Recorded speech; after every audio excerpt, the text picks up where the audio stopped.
Kim Duke, and I am married to an addict. Hi, Kim. My name is Chris, and I am an addict alcoholic. Hi, Chris. Hi. It's May. Mm-hmm. We made it to May. Mm-hmm. Yeah. And since May is mental health awareness, almost every addict or alcoholic that I met when I was in, there was either trauma, PTSD, depression. Like, there was maybe one person that was just like a straight alcoholic, just for being, you know what I mean? Yeah. So I feel like most have co-occurring disorders. Yeah. What does that mean? Co-occurring meaning mental health and a substance use disorder. So with what you do, is it hard to discern if somebody is like has a genuine mental health issue versus being on a substance? Yeah, I feel like a lot of people that have mental health issues use substances, so it's hard. Interesting enough, we see a lot of people who have a history of, some mental illness or schizophrenia. Sometimes they use methamphetamine, so it's hard to decipher if it's the methamphetamines causing some type of psychosis or if it's their mental health, or if they're having an exasperation. We see a lot of people under the influence of alcohol. Sometimes people, when they're under the influence, will say that they want to die, and then when they sober up, they don't feel that way. That's hard too to decipher. Yeah. A lot of people are depressed and then they drink, which makes them more depressed because it's a depressant, right. Stuff like that. So it's hard. And there's like hallucinogens out there when people use that, it's hard. Yeah, it can be hard to decipher, but you got to give people time to, sober up from whatever substance they are on. And then you can do like a more effective mental health assessment. Have there been situations where, so if people aren't aware, you're a mental health professional. Yep. Specifically working in an emergency room. Mm-hmm. So pretty immediate. Yeah. Like frontline type of work. Thank you for that, by the way. It's Nurses Week. It is Nurses Week. Hey. Mental Health Awareness Month. I'm a mental health nurse. It's like... It's the plus Mother's Day is in May. Plus Mother's Day, Lena's birthday. God. It's wow. crazy. Yeah, that's a lot. It's a lot. Yeah, you're pretty amazing. But so, and maybe you don't see this aspect of it, but I'm wondering, like, when people say things under the influence, are you ever the one that's talking to them when they maybe sober up?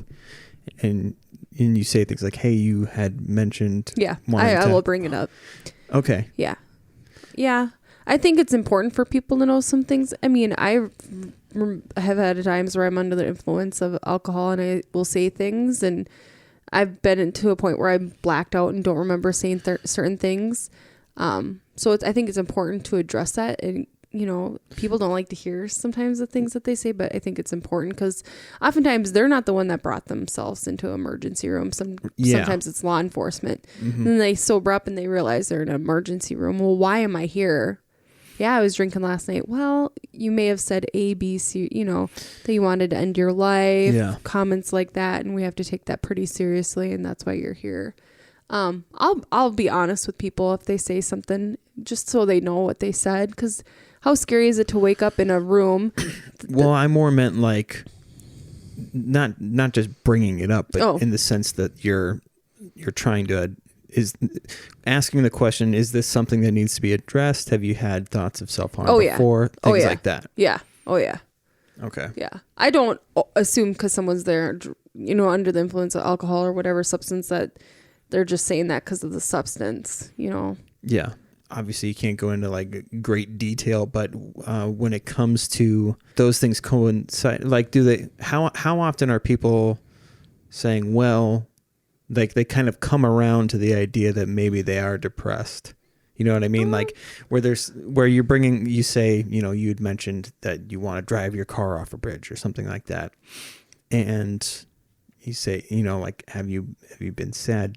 Do you have you happened to have depression or any signs of depression? It's probably, you know what I mean? Yeah. I don't know how you would word it, but I don't know how often it happens. I guess most people are embarrassed, but there are people that are very much, when they're sober, they still feel depressed and all that too, anxious. But when you're obviously coming off of alcohol, a lot of people feel it.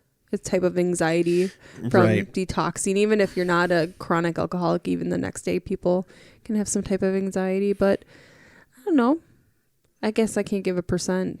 It doesn't have to be. Yeah. But I mean, like, does it feel like it's fewer the people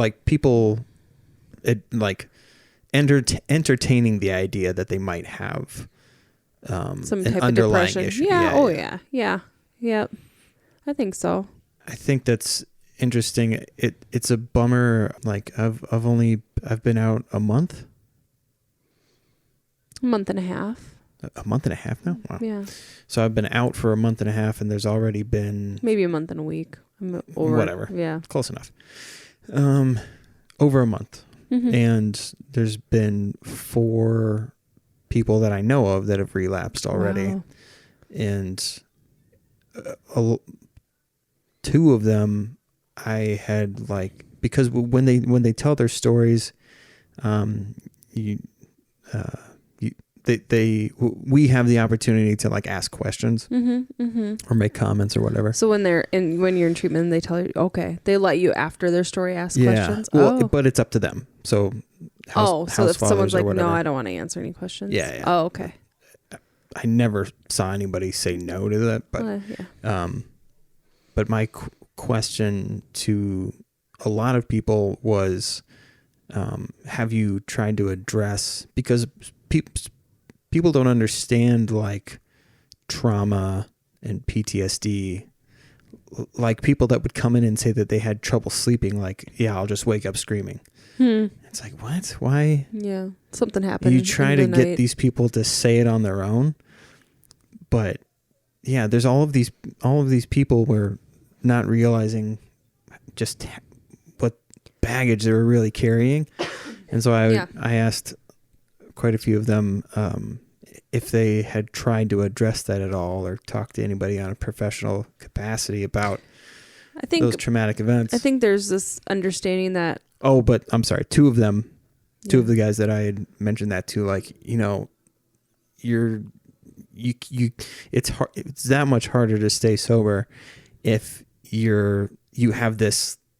Does it activate your, like, fight or flight? Like, if you have this thing that comes and snaps your fight or flight, you're gonna be in that much more danger of relapse.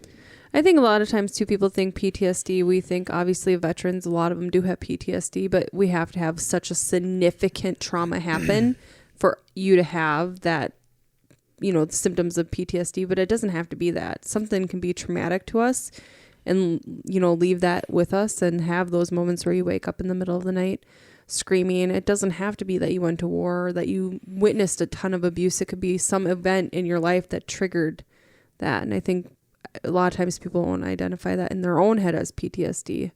Yeah. Until someone else like you bring that up. Right. Yeah. It's so funny. Like, I've talked about my attempt on here, but it's weird that when I see somebody else talking about this traumatic thing and being like, whoa, have you tried to figure out what's going on there, or like a way to deal with that stuff? But with my thing, it feels like everything was like you wouldn't know that I had a problem for the most part, except for the suicide. And it's so weird to say, like, it feels like this, I don't know, not that it's not a major thing, but it feels so minor because it was such a short period of time. Does that make sense? Okay. And then I still live in this house. I still go in that closet every day. You know what I mean? So it's like, even though I want people to recognize that stuff, it doesn't feel traumatic to me. And I find that weird. Yeah. You know what I mean? Like, nothing. Because maybe in the moment that you did that, you were at peace Maybe. So you don't find it traumatic because you were in a different mind space. As when, I look in the closet, I get a little anxious because of knowing what I know. But when you were in the closet, for some reason, you had some sense of peace. Interesting. Yeah, maybe. Yeah, because I didn't. Yeah. I don't know. Something to think about. It's so weird. But even coming home after your attempt, and I still slept in the bed when, the place I saw you after. Right. Stuff like that. I don't know. This time it wasn't as traumatic to me. I just kept, moving forward. But the other attempt with the truck, I had a harder time looking at the truck, being in the truck, being in the garage, stuff like that. For sure. That time was a little more traumatic. This time, I think it's because... Well, I think there's a smell associated with it, which feels like danger. Yeah. That, and it hits some different area in your brain, a sense of smell. Yeah. Because songs, remembering where you were during events can trigger something in your head. Sometimes if I hear certain songs, it brings you to if something was going on. Yeah. So maybe that's interesting thought, is the smell of the garage and all that during that time. But this time it didn't affect me as traumatically as the other time. Yeah. But this time was a little more serious. I feel like, they're equally as serious, but this one seemed a little scarier. Well, yeah, because I think the first time it was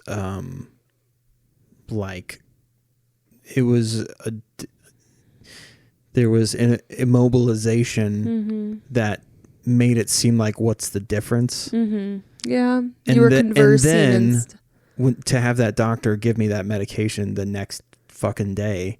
Yeah. It was the whole time that I was in the hospital, I was just furious that if I would have known that, then it wouldn't have happened. So it was like we were in it together at that point to try and get through it.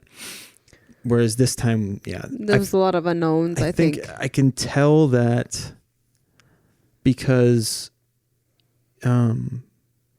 your brain is supposed to store truly awful events and truly amazing things, right? To try and either make sure you don't do that thing again or make sure you do repeat this other thing. And the fact that there doesn't seem to be any, it freaks me out that there's no visceral response. I said, I've had one night where I remember how depressed I was sitting on the corner of the couch, knowing that I had been drinking, was pretty drunk, and kept trying to play it off that I wasn't drinking, and that whole desperation type of feeling. Yeah. But it didn't carry anywhere else. And so I just, it's weird to think that it doesn't feel like my brain stored that thing. You know what I mean? Yeah. I've said it before, how if you've attempted once, I can't remember if I said it in a phone call or if I said it on here, but the almost attempt back in whenever that was. It was 3 years ago. No. Oh, this last year? No, the very first attempt. I was saying that was 9 years ago. 9 years ago. I still remember Sean saying, so this is never going to happen again, right? And something in my head just went, I have no idea. I don't know what could happen down the road that would make, you can never have any idea. But something in me kind of went the fact that my brain thought, oh, there's always the potential for it. Yeah. Seems strange that it doesn't bother me in the way that I think that it should. Yeah. Yeah, and I guess when I overdosed on aspirin and I got very sick. In my head, I guess I didn't think that's it. I'm never going to do that again. How old were you? 18. 18. Oh, okay. Yeah. Yeah, it's weird. But it never did cross my mind no, that's it. That was awful. I knew it was terrible. I felt miserable. One of the worst experiences ever, but never, I guess in my mind was I'm never going to do that again. It was more when I got a family and children, I'm I try to avoid death because I don't want to miss anything, but that's how I cope through things. But it's weird to Yeah. have that. And I thought about that recently. It's just strange. And so to people who, if you've attempted one, I tried looking up statistics, and it's kind of hard for them to really gauge the data on. Yeah. I don't know if people are always open to with that. Right. Yeah. If there's been a prior attempt, stuff like that. But from what I could gather, it's something like 23% of people who have attempted before attempt again. Oh, it's a pretty big percent. Yeah, right. I thought that was pretty... Almost a fourth. But again, that's of people who are admitting to that stuff and owning up to it. Because then, what was it? The success rate of the second attempt was way higher. Yeah. But then it's like it was like a 7% of whatever this, however they gauge that, was like a bunch of attempts, which seems strange in that. Well, one thing I've learned too is in mental health, we take someone saying that it's an attempt, regardless of the situation, seriously. In my eyes, I know what are, like, how do I word this? There are, when we see people, we're like, oh, we assume most attempts are, overdoses, stuff like that. Sometimes people cut the wrist. Well, they cut the wrong way. They didn't cut very deep, but they say I was trying to end my life. Who am I to say that that's not a real attempt? Right. Is an attempt more the person's perception? An attempt is if they have the intent to end their life when they're doing what they're doing. In my eyes, that's an attempt. I think with the multiples, it's they don't care whether it works or not. Okay. Probably, right? Yeah. If they're trying, 5-6 times, like I've met people who say that they've attempted multiple times, and it just seems like what they're really saying is they're indifferent to whether or not it works, but they need to feel right then, or they feel so extremely that they have to have it be known. Yeah, yeah. Which is fucking intense. It is, yeah. Like, if you have passing thoughts of suicide, it's normal. I think it's pretty common. Yeah. Yeah. Everybody's... It could be like a split second thing where you're just like, ugh. Yeah. The closer you get to the edge of that stuff, the easier it gets each next time, because you're fucking up your fight or flight, because you're born wanting to protect yourself. Yeah. And be here. Yeah, and to be here. No infant is born wanting to terminate their life right out of the gate. I tried doing this video before, and it sounds really weird.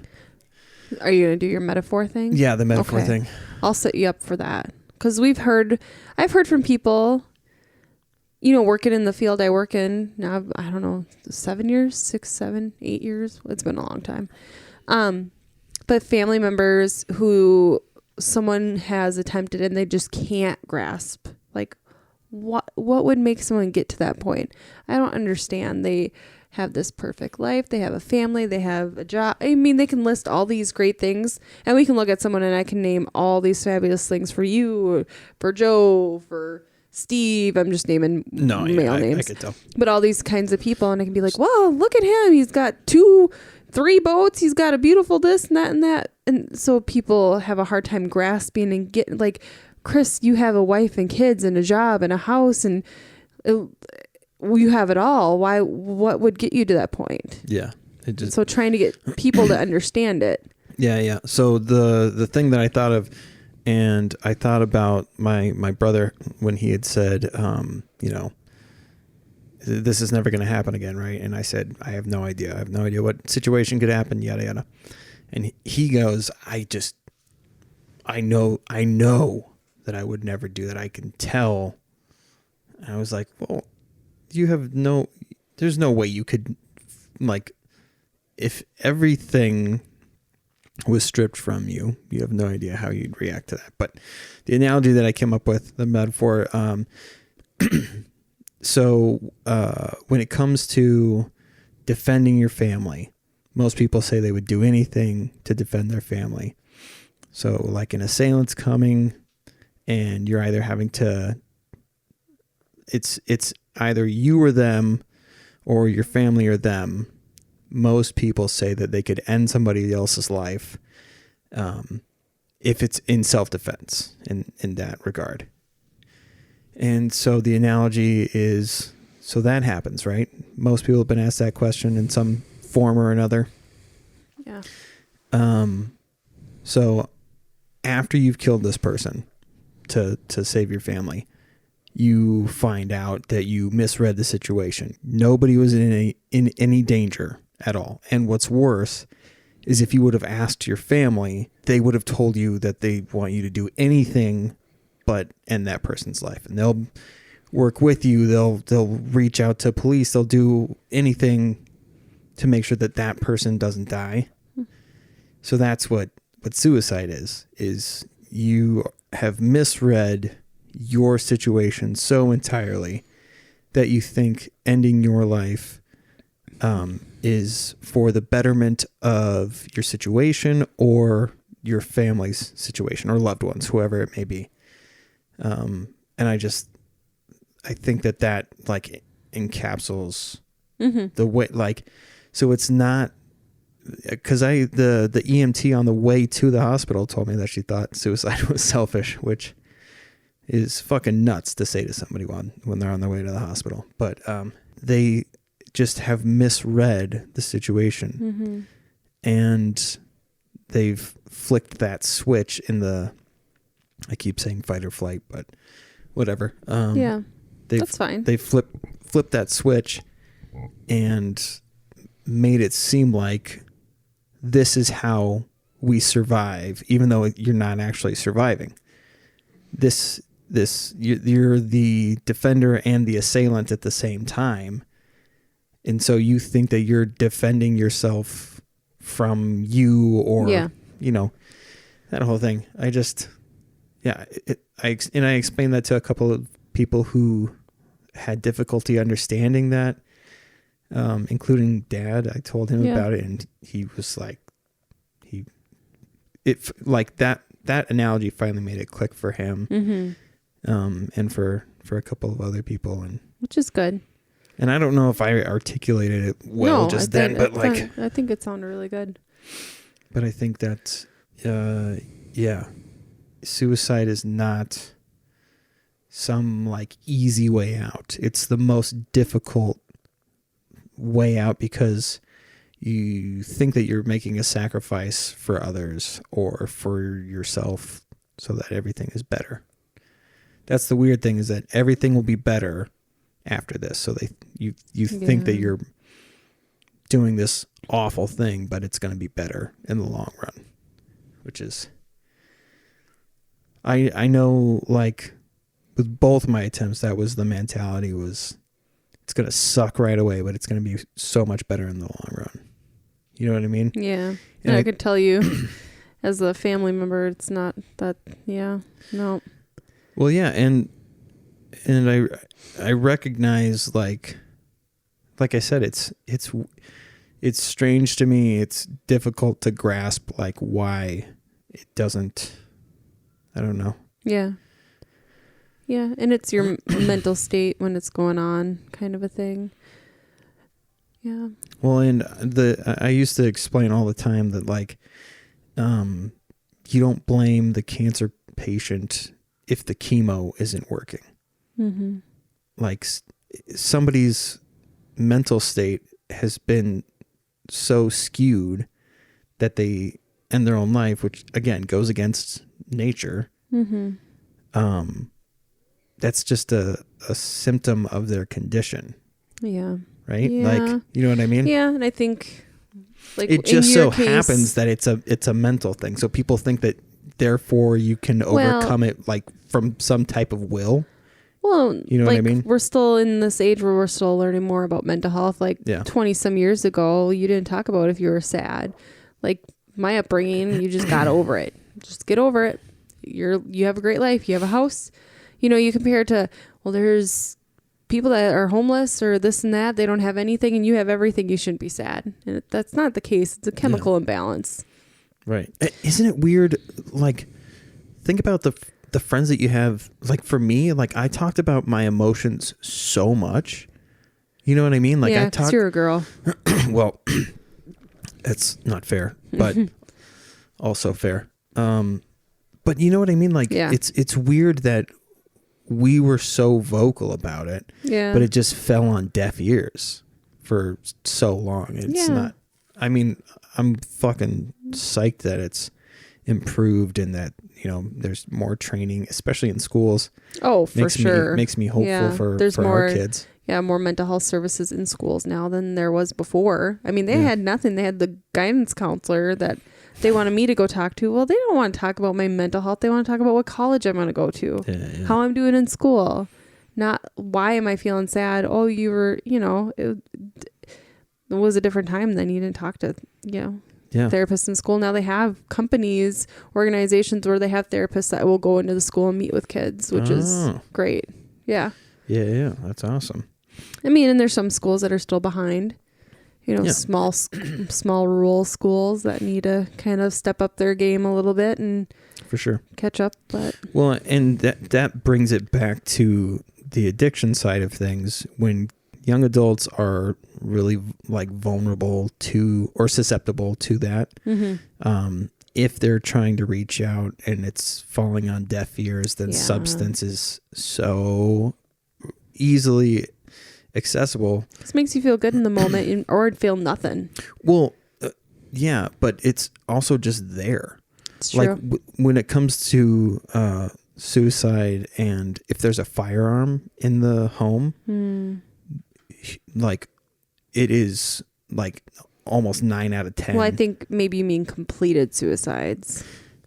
Yeah. 'Cause that's more of a, So not in a, okay, yeah. Yeah. So completed suicides, if there's a firearm in the home, it almost never fails.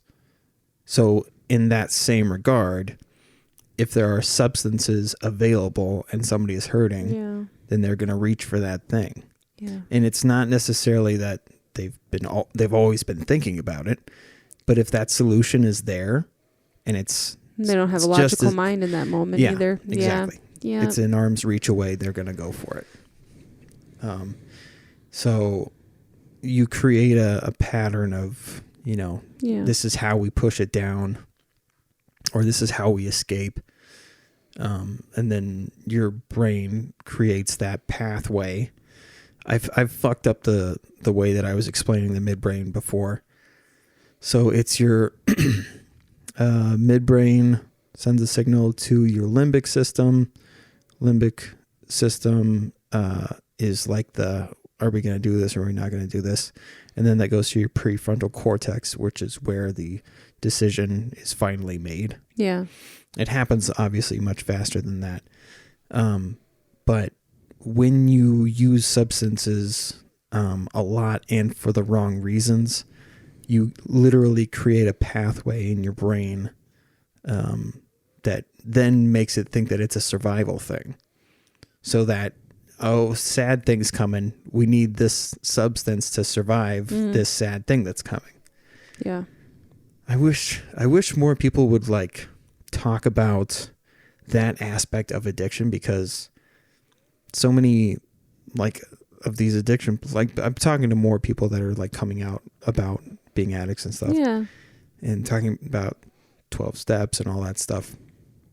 And I think if people knew that like there's an actual like objective way to show them what's fucking happening. Yeah. Because you don't realize you say things out loud like, before I knew it, I was drinking. Before I knew it, it didn't even feel like a decision. I just grabbed a drink. Like, you know what I mean? That whole thing, there is a reason. There's a physiological reason for that shit happening. And I think that if people know that thing, you can externalize that and go, oh shit, I'm thinking that I need to reach for this, but that's really just my limbic system getting bypassed by my midbrain and shooting straight to the prefrontal cortex in a manifestation way, which says we can get them to take that drink if we come up with this reason. So your midbrain has like figured out a way to make it seem like that little voice in your head is actually like the signal, and it just, that's how it sounds in your head when you think to yourself. You're gonna generate words eventually, and usually, associated with, working or whatever it may be, function. There we go. That's what I was looking for. I still got to get used to this breathing thing, huh? I know, you're having a hard time over there. You're getting these rants and you're just going. Yeah, I just vifta.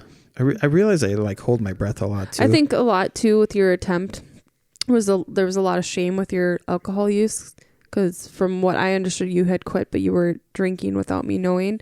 And a lot of people that feel a lot of guilt and shame over a period of time can increase their depression or make them more depressed. Yeah. And I've seen that where people have a lot of guilt for things that they have done and they haven't talked to people about, or some shame of some sort. And then they just become more depressed because you're holding on to that. You keep holding on to it. And it's eventually, I always tell people this metaphor, but it's like a cup. You fill a cup with water. You can only fill it so long, and it's going to start overflowing into something. I remember watching BoJack Horseman, and it's a cartoon series. It's fucking hilarious, but the last 2 seasons of it are really about this individual that was able to pass off their alcoholism and drug addiction off to like wacky antics and like being in the limelight, so it was just accepted. And then watching all of that shit finally catch up to them by the end of it, the outcome is that they, spoiler alert if you haven't seen the last fast forward like season of 20 seconds last season of BoJack Horseman, he goes to jail, and he's going to be in jail for 14 years. And he's in his 50s, I think. I know it's a horse, but he's older. And so he's losing a big chunk of life when he's already like losing all these things. And the fucked up part, so he had gotten sober and was doing better, was doing a lot better. But all of the shit that he had done, so that's like the scary thing. All of the shit that he had done had come back anyways. Yeah. Even though he was trying to get better, and then he relapsed, and that's how he ended up in jail. Is broke into a house, tried to drown himself in a pool, and But that's like the crazy thing about sobriety. Like, there's people that were getting sober just so that they could go to jail after they got sober, which is so scary. I don't like. It's hard enough to get sober.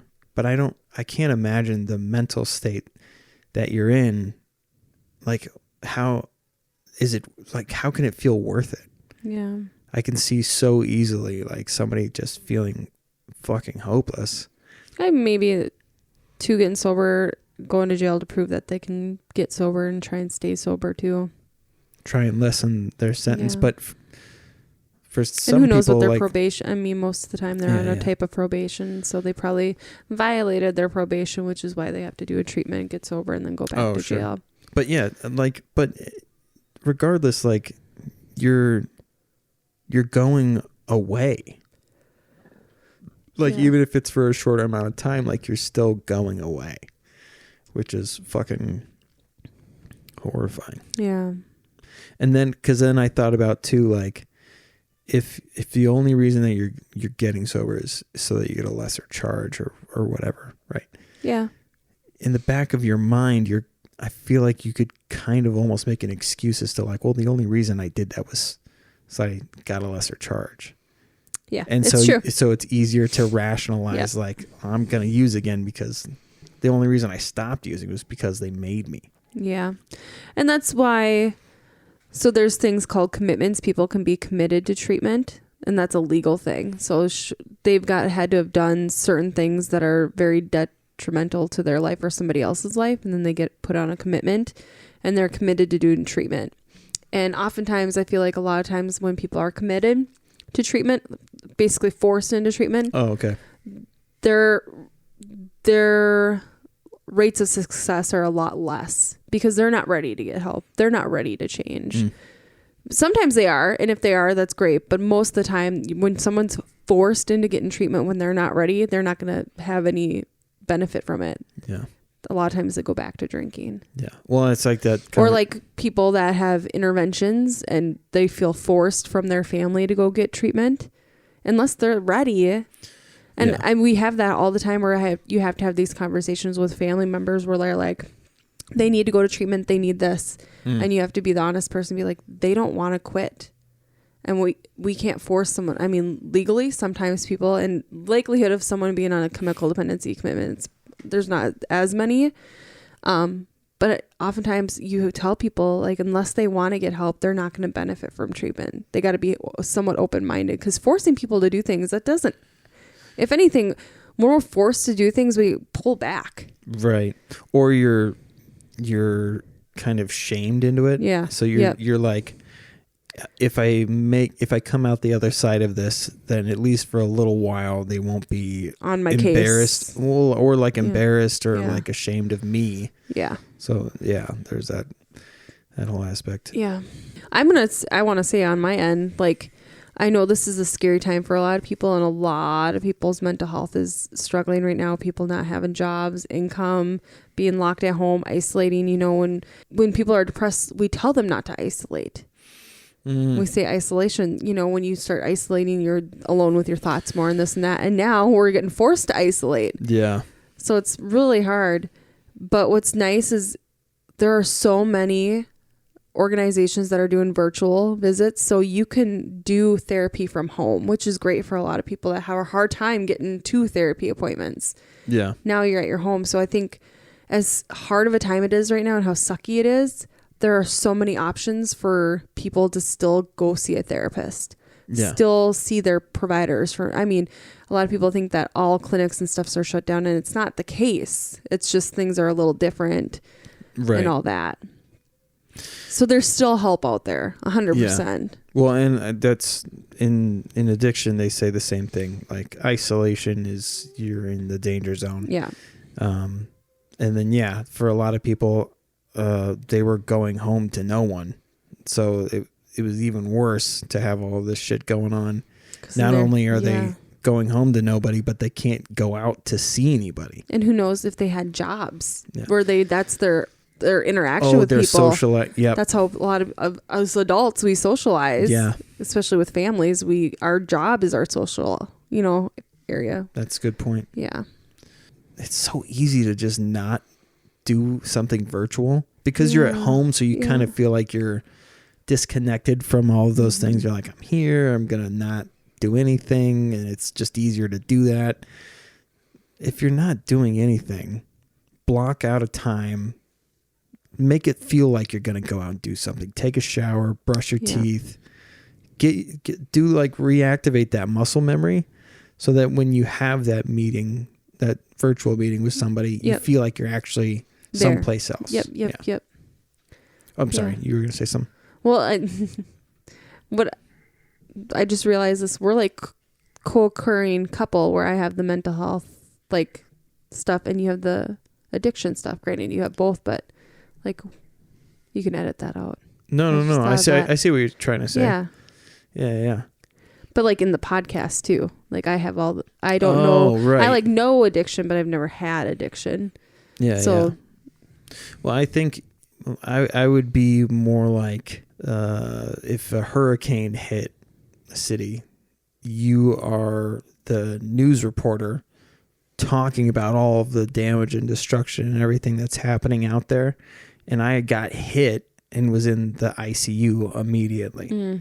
So like I didn't see, I have to go back and watch old footage or, you know what I mean? Yeah. In that regard, like it's very much, I rely on you for to figure out. I have no idea what was going on out here, really. Yeah. So anyway, back to there's virtual stuff. With addiction, there are online meetings, virtual meetings, stuff like that. AA, and maybe Smart Recovery, I can Weed provide Agnostics. some of that after this is posted. So if people have any questions, they can go to links and stuff to some resources out there. Yeah, I got to do better about putting the links in there every time. I'll have to make a little document or something. Yeah, but we can have like a document if people would like, if they miss meetings, want to do online meetings, stuff like that. And I can also provide like therapy resources, stuff like that. Yeah, that's a good idea. Yeah, because you may feel alone on this, but no one's alone in this. I'm a pretty stable person, but there are days where I can feel it too, where I feel like, oh man, today's not a good day mentally, being isolated. You try to homeschool kids, work, all this kind of stuff. Worrying, I think my main thing is I worry a lot about other people out there, small businesses, our friends, family. I worry about people's jobs and all this and their livelihood. So I think that's where I become overwhelmed. And then I remember walking through the hospital and, lots of people with surgeries and stuff like that. And it feels like you feel this uneasy feeling because you don't know what's about to happen every day. What's going to happen every day. If we're going to see more. I have to pee super bad. I do too. Okay, so I forgot that we had questions. There's a couple of them. Yeah, I think it's a good time to go to questions. I said, if we remember, we'll link some resources. But if you listen to this, have any questions, you can reach out to any of our Facebooks, Duck Duck Grey Duke, anything like that for those resources. Yeah, Instagram, you can email. I don't have COVID either. But so the question that this individual had made me think of... I saw when it came to weddings, specifically, like the notion that you'll do this, just have another drink. What do you mean? So you're not dancing, have a drink. You're not, you know what I mean? Like, you don't want to go do this. It like, there's this sense of like, we only have X amount of time. We've got all this booze here. You need to consume it so that you can enjoy this time. There's no, and I saw that way more with females. So their question was in that regard, like the pressures of drinking as a woman, like it looks like it has, you need that in order to have an excuse to enjoy something. Yeah. Or to act silly or to do those things. So I guess I have been trying to act sillier. Like when I'm with Layla and we're shopping, and to make her giggle and have a good time, I'll just dance in the middle of the aisle now, where I normally wouldn't do that. Are you making like a conscious effort? Like that you're doing because that? That's interesting. I was that person that would have to drink to dance at weddings, to dance with my friends, to hang out with people, to talk about things that are going on. I felt like I had to drink to be that person, but really I am that person. I don't need that substance to make me that person. I've always wanted to be that silly person, but I'm terrified about what people think about me. But in my head now, it's going to make Layla giggle, and she's going to have a good time and be like, oh my gosh, Mom was so embarrassed. She likes to tell us, Mom was dancing and singing, but it's like, it makes her have a good time. And I have always wanted to be that person. I think another thing is like women, and especially mothers, like they have to meet this expectation. And so the drinking is saying, we see the mom, the responsible. So what we want to dig deeper. So how do we get more into, where's the, like people always say where the real you comes out when you drink. And that's such a fucked up thing to think. It really is, yeah. Like, because really you're saying we need to trick you into being who we think you should be, who will fit our thing. Yeah, like the other day when Layla was wearing her pajama onesies and I went and found yours and jumped on the trampoline with her. I didn't care who saw me. excellent, silly activity. Yeah. So, yeah, I think it's going to be different in social situations where we have to be social around other people. A lot of times when we were podcasting and I didn't drink, it was me making that conscious decisions to try and socialize with this person I don't know without having that alcohol. Because I wouldn't normally feel that way. Because when we first started podcasting, I felt like I had to drink because I don't know these people coming to my house. Right. I have, resting bitch face. What if I come off as feeling prissy, all that? And I want them to think I'm just as fun and cool as Chris, not as, but towards the end there, I tried making that decision like, okay, you don't need to drink to talk to people. You might have something important or good to say to them that they may get something out of without feeling like you have to, I don't know. I get what you're saying. Liquid courage. Yeah, that whatever. whole liquid courage concept. Yeah. Are you good with? I'm good with that. Okay. Yeah. You want to go to the next thing? Another question: how you felt about me being sober and making that decision pretty easily, and then the second question: was it a hard decision for me to make? So how? Okay. So if you're wondering what the decision is if you haven't listened for whatever reason to any other episodes, I have made the conscious decision to stay sober along with Chris for that extra support. So I guess how I feel about when you came to that decision. Because Chris did not ask me. Right. I realized that myself and something that a lot of other addicts do is that we will encourage other people to use so that us using doesn't seem so strange. It can be perceived as like that person just likes to party and they just want me to have a good time because when they drink and they get me to drink, I have a good time too. Like that whole thing. Like, yeah. So it seemed like towards the end there, like you didn't really want to drink anyways, and I was kind of forcing it on you. And I fed it. I perpetuated that concept that we were just talking about, which is wouldn't it be fun to just you won't have to drive, we won't have to do this, like you'll just be able to relax. Like relaxing or being goofy or what, like just being funny that you're drunk. Yeah. I would perpetuate that shit.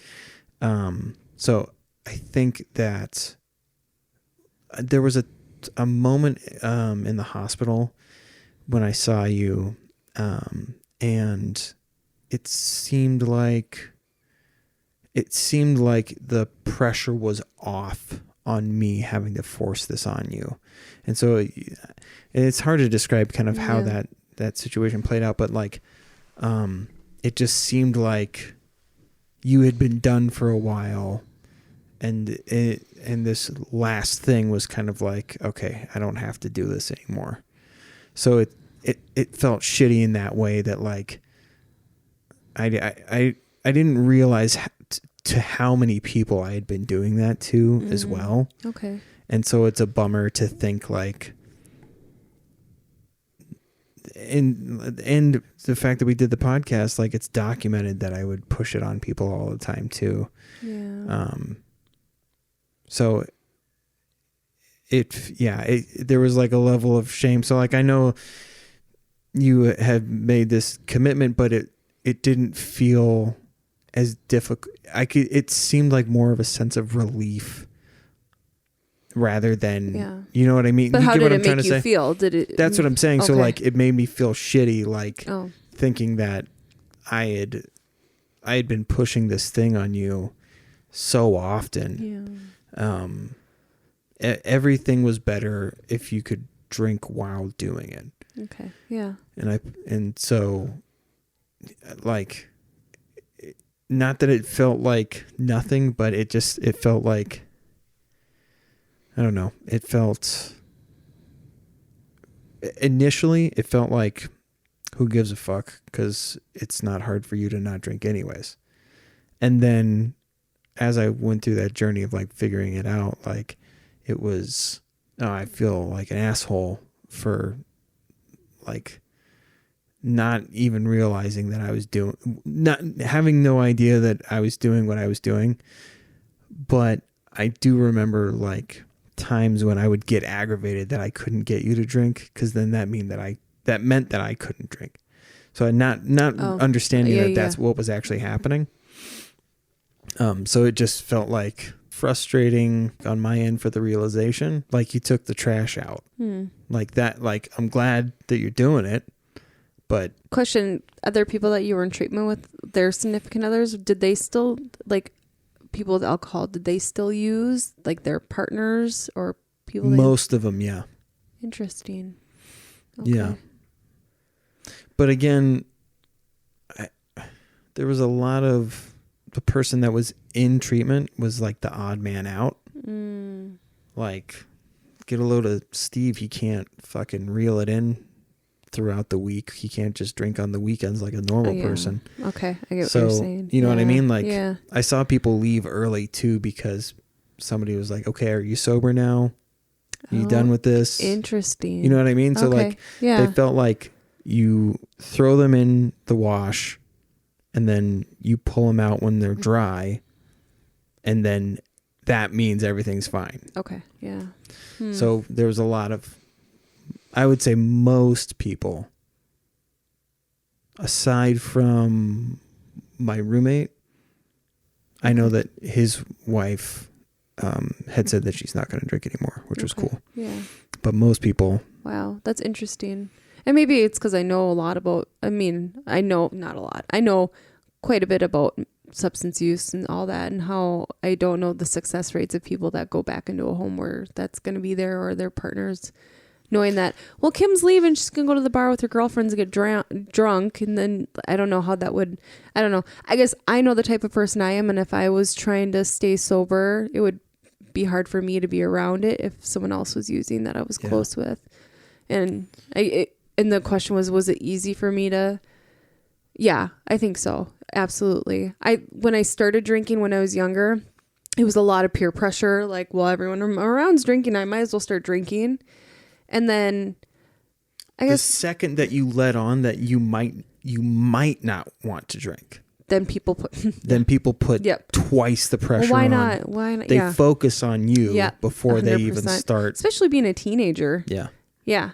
And then I think after the family member in my life went through all that stuff and seeing how physically it can affect and how it affected us all together, that was another where I'm like, I don't know if I really want this. Because I felt like when I would drink, I would feel so much shame and guilt knowing that I was drinking and that person had experienced, seizures.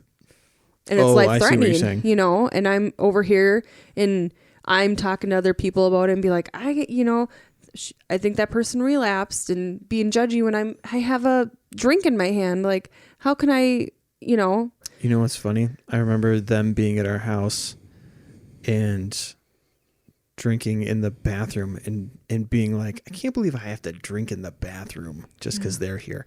Not instead thinking, hey, you couldn't wait? Yeah. You know what I mean? It's funny to think now that like, oh no, the weird thing is that you're drinking in the bathroom. Not that you're having to hide it because somebody's here. You're not doing that person any favors. Yeah. You're just fucking yourself up by hiding. Yeah. So it wasn't hard. I think it was coming. My drinking got less and less as the years have gone on, and I don't know. I think you seemed annoyed with like, and it goes back to that whole people thinking that they're going to bring out the fun side of you. It's like, I feel like sometimes after like watching you get sober, you felt like you'd been duped, like you'd been tricked. And that, I know that frustrates you when like you feel like somebody's taking advantage of you. But the frustrating part was that you felt like you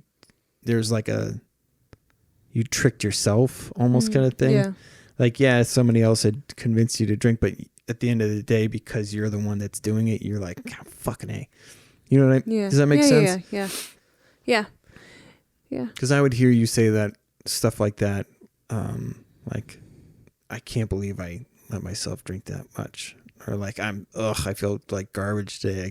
I can't believe So it's like somebody might have pressured you, but I think and I think a lot of people feel that way. Yeah. The next day they're like, what the God damn it, why? I know. And feeling rotten. I was done feeling like crap. I was going to try and find a, I think there was one more question. Yeah. Oh, sober plans to support each other. I don't know. It's weird. So I filled out that survey for Hazelden. Yeah. And like they ask what I'm doing right now to stay sober, and this podcast, like saying this shit out loud. Yeah. And especially like with the viewpoint that I have on recovery now, which is to say like the objective aspect of it, like knowing that, I can't remember if I said this on an episode or not yet, but I was at somebody's house and they had this big thing of Tito's vodka on the fridge. I kept staring at it, even though I was talking to them. Like I just kept looking up at it and like analyzing and like, oh man, I remember the copper color on the cap and like all of these things. But when I left the house, I remember thinking like, that's that weird part of your brain. It's so strange to like the fucking eating habits that I've. So we're working I on take that. this medication that helps me sleep, but for some reason makes me want to fucking eat like crazy right before I go to bed. And all throughout the day, I'm like, no, I know why I'm doing it. I'm not going to fucking do it. It's just then like, at night, then at night, it's the combination of things, right? Yeah. So it's the medication coupled with knowing I'm susceptible. So I think like going forward, I know that it's not going to be a one thing. It's a 1-2 thing. For most people, okay, it's not just one thing is going to make you drink. So you could say like a shitty day at work is going to make me feel like I need to drink. But really, it's a shitty day at work and then you going, you know what? I either deserve this or fuck it and I'm going to drink anyways. You know what I mean? So like it's the shitty work day and then your mental state making you go, okay, now it's happening. So I think like the fact that I know this thing, like it makes me feel like you've got, I wanted to buy cigarettes today so bad, but it's so funny because I'm walking around buying popcorn, buying this and that. And like I'm at the counter. I know I'm going to say, what are the cheapest cigarettes? And as soon as she says, anything else? I just went, nope. And like, it was just that easy. And it's so weird because I go, I know I don't actually want that thing. I know the fucked up stuff that it does. Like, yeah, it's so, sober plans. Yeah. So that that was like a long way of trying to say it feels a lot like when I went into the hospital the first time, which was that gabapentin made all the difference and I was able to physically get better. Addiction, I couldn't have seen coming. So that's one thing. So I guess maybe what I should think about, what do I do for the thing that I can't see coming? Like what could happen? Yeah. Like the thing I always think about and will always say, which is if I lose you, then I can't imagine a sober life after that. And I like feel it everywhere in my body. It's hard to imagine how I would stay sober during that. So I have to figure something out because... So I can't die. Yeah, don't die. For starter. Oof. Okay. Well, at least, yeah, not now at least. Okay. I'll work on that not dying part. But it makes me think of like this lady who gave a speech in treatment. I hate saying in treatment so often, but it's no different than saying at work, right? Yeah. Okay. So this lady, I think it was like 6 months after getting out of herself getting out of treatment. She'd only been sober for a year. Or no. It was 9 months. I remember now. Because she said 3 months ago. So her daughter passed away suddenly. Jeez. And that's something you can't see. You never think about your kids going before you. And so that's a complete blindside. But she didn't drink. And 3 months had gone by and she still hadn't drank. And so she was like, you could tell she was still working through it, but dang, she figured something out. I wish I had the foresight to say what you'll do in the instance that you get that intense craving, or just something. to stay later. And because I did give that lady a hug, like she was fucking sweet old black lady, absolutely hilarious. She said that she had failed staying sober before because she would go to AA meetings just looking for some ass. That's funny. Really funny. That is really funny. She's like, I like men. I like short men, tall men, fat men, skinny men. I like all of you. That's really funny. So goddamn funny.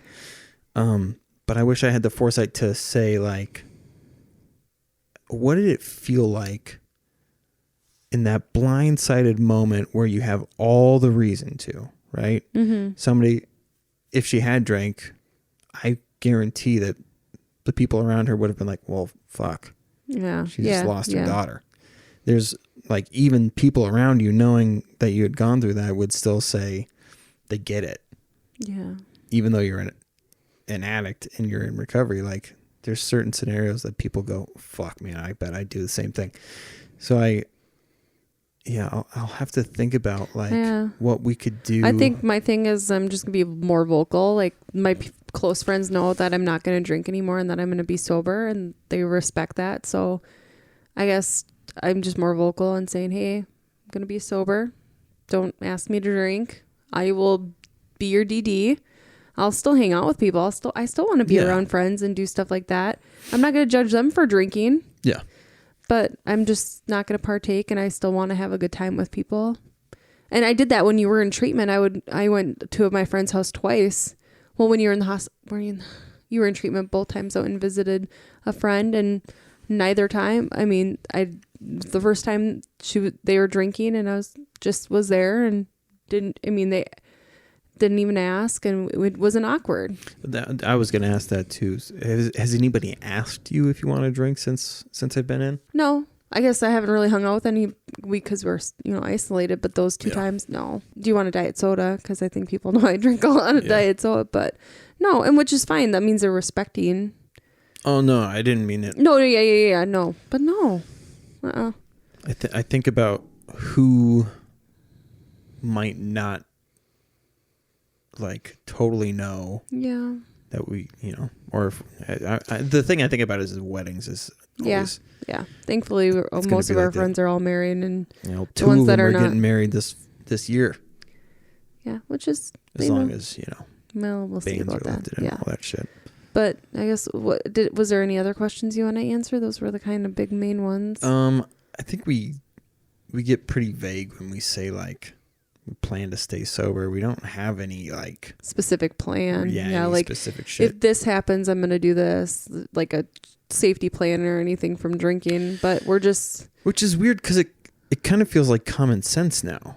Yeah. Right? Doesn't it feel like second nature is to like, there's shit that I don't pick up because I physically am not able to pick it up. Like because of my back issues.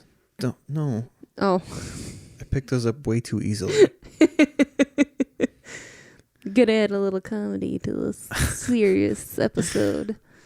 But you know what I mean? Like, there's shit that I don't do because I know it'll hurt. I have genuine physical limitations. Yeah. This like addiction thing feels similar. Kind of like that. It feels a lot like that. That makes sense.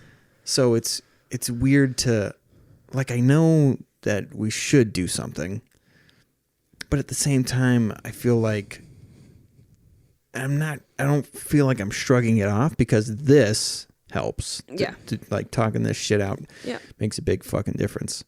I got to do another podcast. His stuff isn't coming out for a while, but another addiction-based podcast, and like just being able to say that shit out loud. Yeah.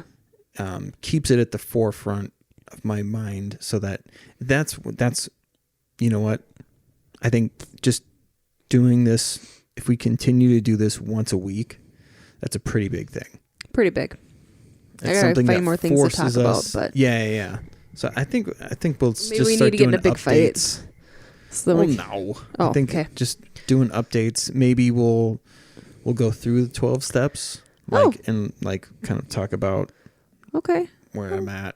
All right. Even though You don't really go by the 12 steps, but that's I think okay. I think it's just antiquated, and it's like what you really need to do is you need distraction from the destruction that you're causing. Yeah. Whether it's to yourself or to other people or both. That's the 12 steps. Those like Bill, whatever the fuck his name the is. science guy. Bill Nye the Science Guy, when he founded Alcoholics Anonymous, Bow Ties Anonymous. Yeah. That would be his thing. Yeah. But the only like real examples that they had in the world was religion.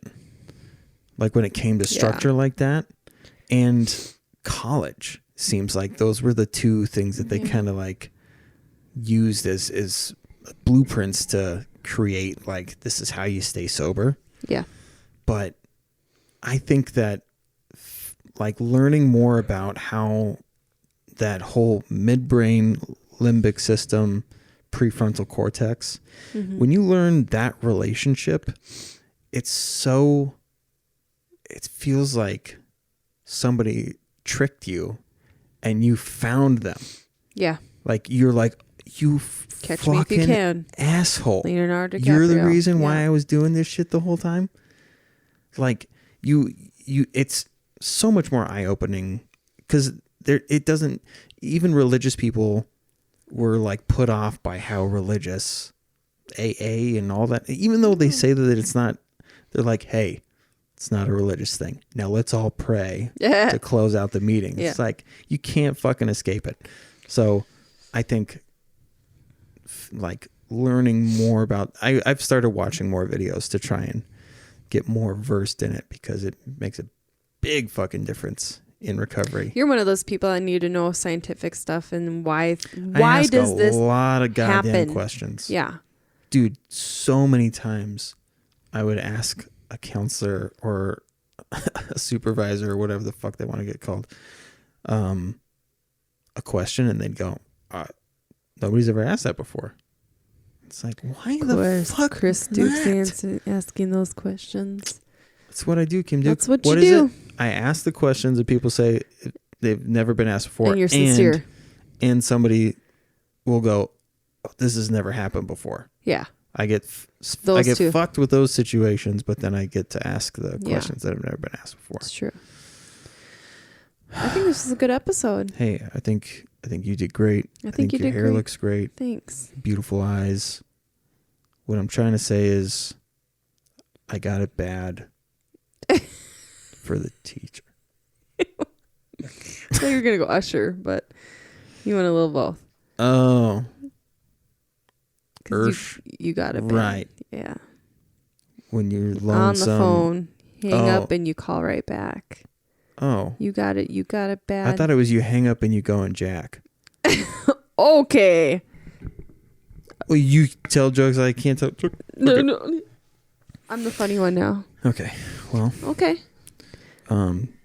Thank you for listening. Somebody. Wait. Let me try I did that have again. another question. Someone did ask me a question, like how Chris's mental health has been, because we focus so much on the addiction, and I think this was a really good. And I mean, if you want to talk about that. It's super weird when you have depression and anxiety and you're super self-aware at the same time. When medication is introduced, it puts that fire out so quickly. Okay. Because you notice a difference immediately. Yeah.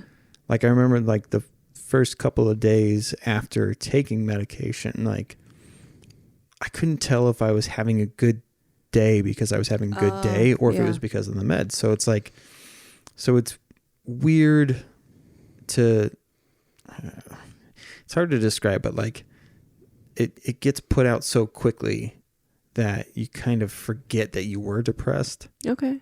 Or that you do have anxiety and those things. So my mental state is, I guess like a lot of like, I'm just dying to tell people more about this addiction thing, like how it's not, it doesn't have to be 12 steps. Yeah. I think my view of your mental states, you're in a pretty good place because you get so much excitement. You find so much excitement and all that from this, from being creative. You found new outlets for your creativity that music. Oh, I hate doing anything unless it's like, I hate doing anything that doesn't have to do with like podcasting, creativity, or doing shit with you guys. Yeah. I hate everything else. I have noticed that, like, I just like, ugh, I don't want to sleep. I just want to. You don't want to do anything. Yeah. I don't have enough time to do the shit that brings me like true joy. Yeah. Is what it feels like. Yeah. So that's but one thing. Mentally, I feel like you're in a really good place. I do get sketched out about like my physical state because I'm doing like manual labor shit now, and that is always scary. Yeah. Because even I hate when a bunch of stuff is going good. You like feel like something shitty is around the corner. Yeah. Hopefully it's not the case, but I think it's been nice that the world is shitty. Yeah. So the good so things. nothing is as shitty as what's going on in the world. Something shitty's happening every day anyways. Yeah, it's true.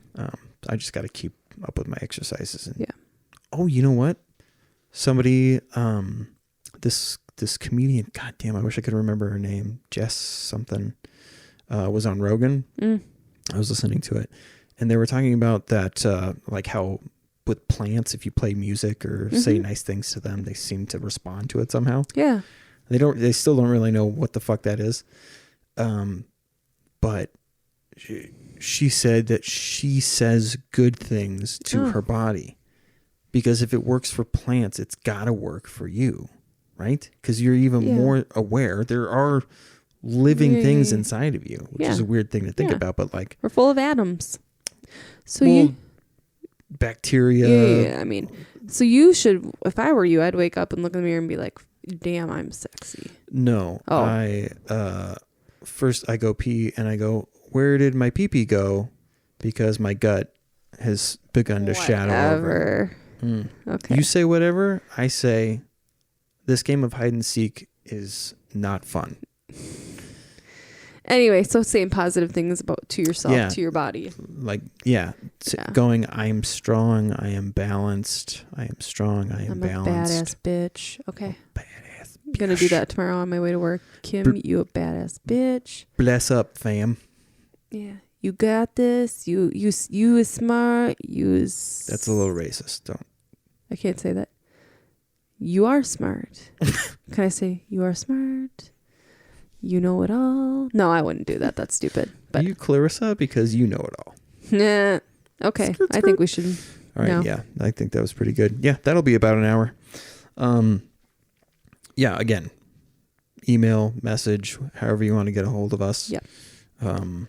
Preferred if you'd go through email or the Facebook page. Yep.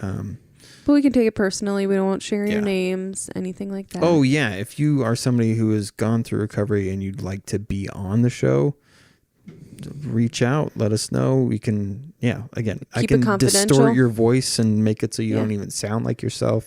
Yeah. And you can tell your story if you'd like to. Or even if you're in active addiction and you're trying to figure this shit out, like, feel free to, if you sometimes just saying the shit out loud to somebody else can make a big difference. So. Thank you guys for listening. Like, share, subscribe. Like, share, subscribe. Subscribe, like, share. What was it?